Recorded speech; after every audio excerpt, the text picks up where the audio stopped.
বানাচ্ছি। দেখো ঘুগনিটাকে নুন দিয়ে সিদ্ধ করে নিয়েছি আর একটু আলু গ্লাসের পেছন দিয়ে একটু দেবে নিয়েছি। আর এখানে সিদ্ধ করা আলু কুচিয়ে নিয়েছি। ধনে গুঁড়ো, জিরে গুঁড়ো, লঙ্কা গুঁড়ো, হলুদ গুঁড়ো নিয়েছি। এখানে আদা, লঙ্কা, টমেটো বেটে নিয়েছি। জিরে, পেঁয়াজ আর লঙ্কা, তেজপাতা ভেজে নিয়েছি। এবারে মশলাগুলো দিয়ে দেবো, ওই বাটা মশলাটা দিয়ে দেবো।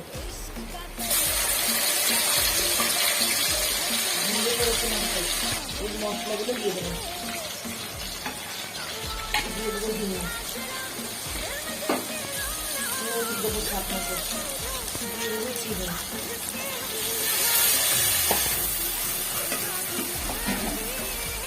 করে রাখা আলুগুলো দিয়ে দেবো,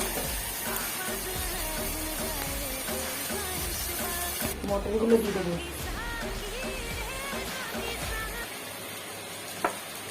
বন্ধুরা এরকম একটু গ্লাসের পেছন দিয়ে দেবে দেবে, খেতে ভালো লাগবে। ঘন ঘন হবে, ভালো লাগে।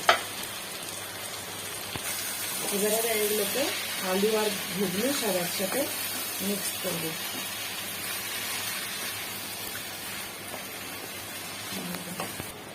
এই জলটা বন্ধুরা, এই দেখো ঘুগনি যে সিদ্ধ করেছি সেই জলটা দিয়ে দেবো। বন্ধুরা এই জলটাও দিয়ে দেবো। বন্ধুরা আবার গরম মশলা দিয়ে দেবো, দিয়ে একটু ফুটিয়ে নেবো, তারপরে গ্যাসটা বন্ধ করে দেবো।